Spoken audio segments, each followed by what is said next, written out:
I know that the part of starting out without having a guide is not easy for those who has no background or no knowledge or doesn't have someone to guide you on how you can really start, guys. Hi guys! Welcome back to my channel or welcome to my channel if you are new. Kung bago pa lang kayo dito sa ating channel, guys, my name is Val and I am a mom entrepreneur. Sa ating channel ay napag-uusapan dito ay tungkol sa mga negosyo tips, business ideas, and creative ways on how to do business. For today's video, guys, is we are going to continue the episode 2 of how to create a business plan, guys.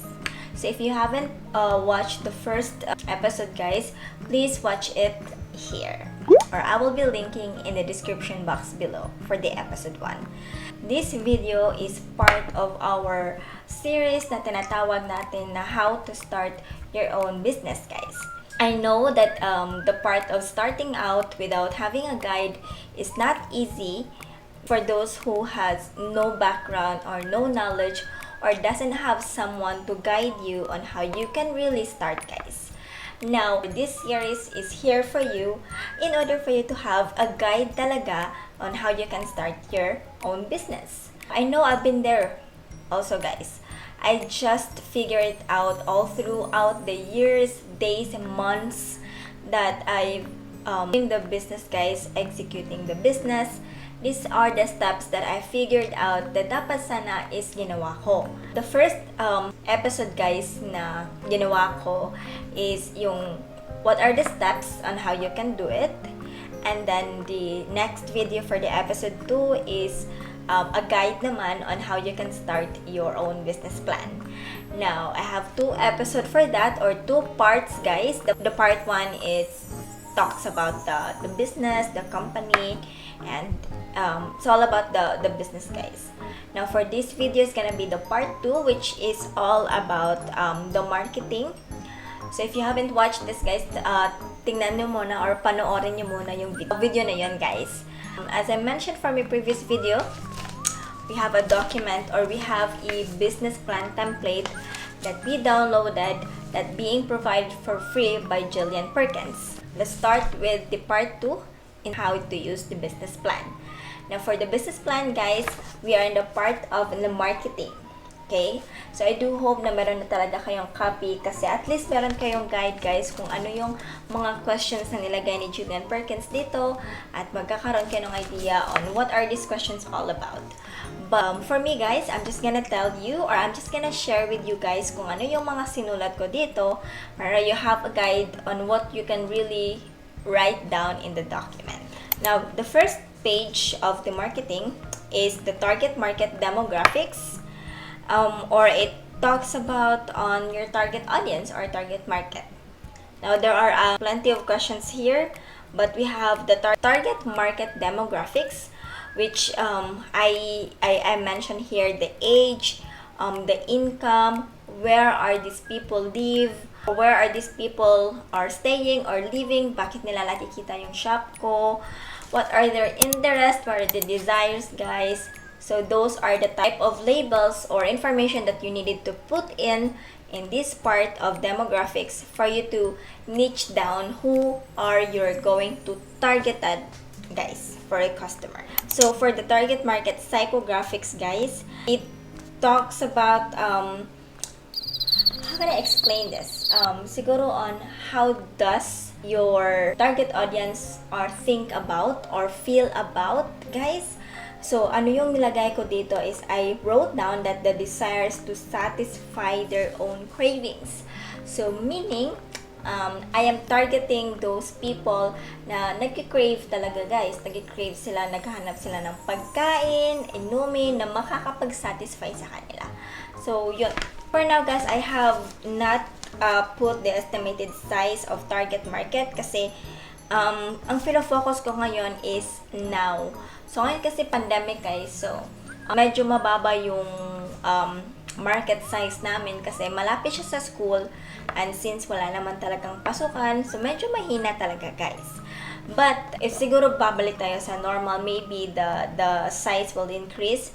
But, for now, yung nilagay ko is I am focusing on what I have now. So, even though konti lang yung mga namimili as long as meron pa rin bumibili, guys. At tsaka nakakikeep up pa siya to pay the rent, the wages, and all the expenses for the store, guys. Next question here is, where can target market be found? So, aside, guys, from those people na malapit sa shop namin, we can also target, or we can also find these people from the Facebook groups. As what I mentioned on my previous videos, guys, I mentioned there na gumagamit ako ng Facebook groups to promote our product for online ordering. So yes, Facebook groups is a targetable platform, guys, that you can use to promote your product. Now, with that Facebook Marketplace or Facebook app, guys, that's where I was able to find some of my customers. So not only those people who are walking in front of my shop, but I can also find these people who might like our product through Facebook and Facebook groups. Next is the visibility or brand awareness strategy. So this part, guys, it talks about on how you are going to strategize your business para maging aware ang mga tao that your business exists. So, what are your steps? What are you going to do para maging aware sila sa brand mo, maging aware sila that you have this type of business, guys, in that place or that corner? For me, guys, for the brand awareness is, aside from putting a tarpaulin outside of our shop, guys, organic reach to Facebook. So what I usually do is I post contents in my Facebook page, share that content in the Facebook groups, and then even though hindi siguro sila bibili once they find or once they see my post, guys, kahit hindi sila bibili agad-agad, at least I let them know that I have this product that I'm selling.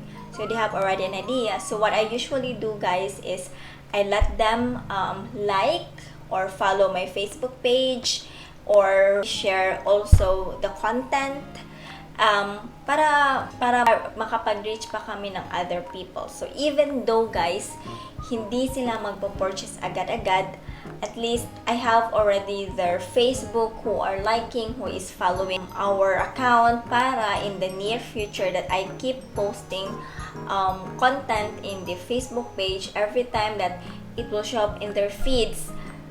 You know, they have an idea na that my business exists, that anytime ever they decided to order, they can order and they know where to find us.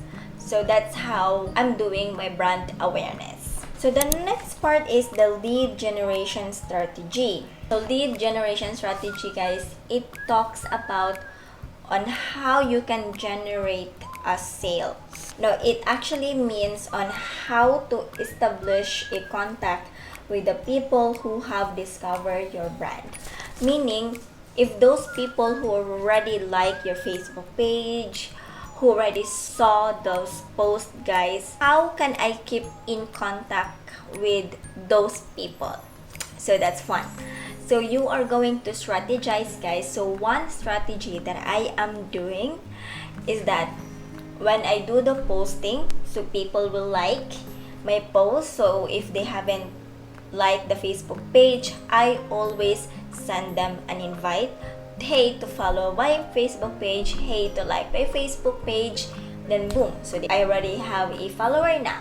Most of them, guys, even though hanggang sa inquiry part lang sila, hindi pa sila nag-order, the good thing about that, if they have already inquired your product and or sent you a message, guys, sa Facebook page nyo, you have their contact na.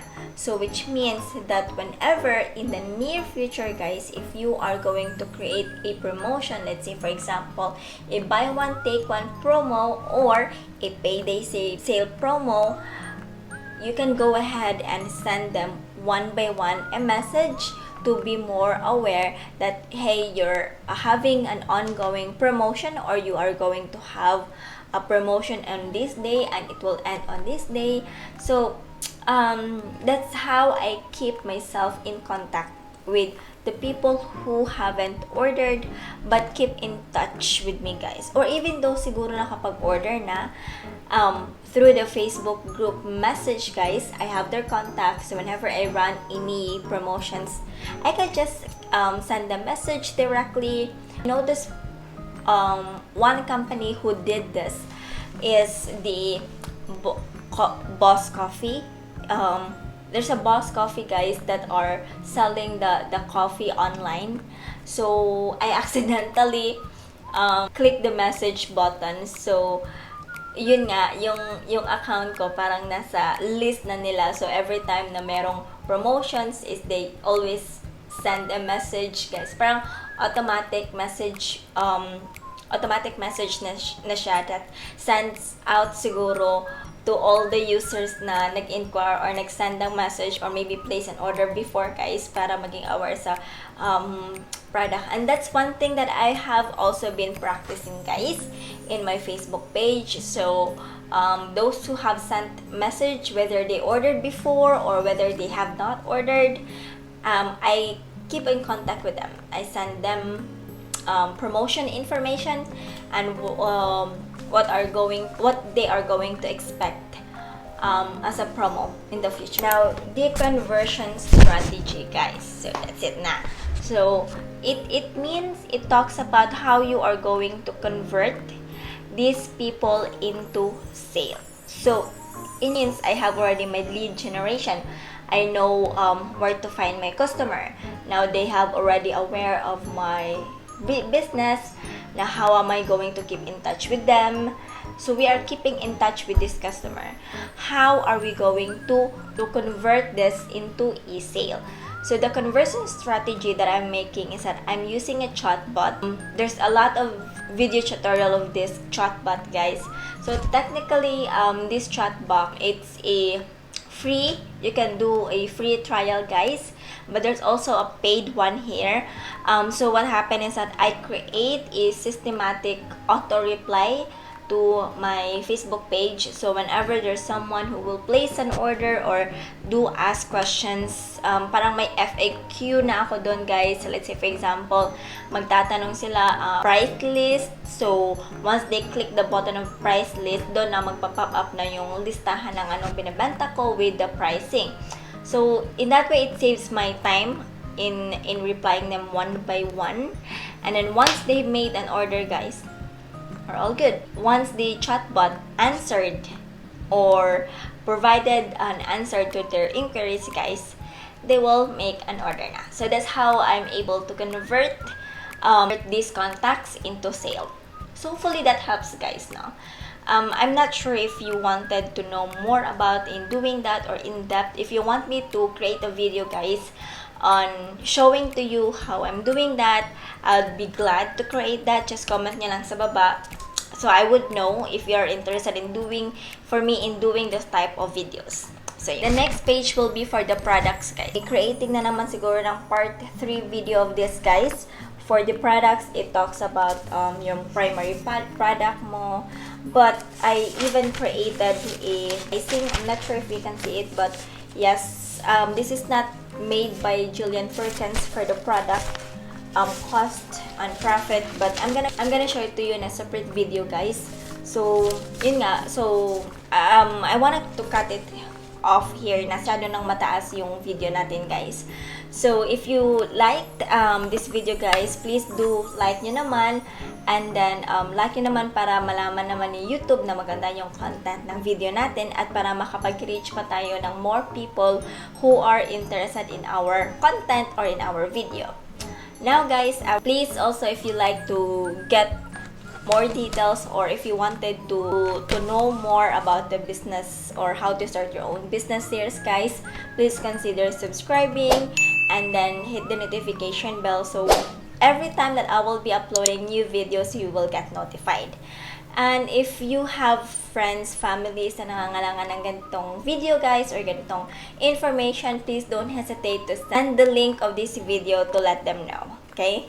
The more the merrier. So the more na meron tayong nare-reach na mga tao, the more that we are growing and happy. And thank you so much for joining me in this journey, and thank you so much for joining our small and growing family. I do hope that I will see you in our next video, and bye for now guys. See you!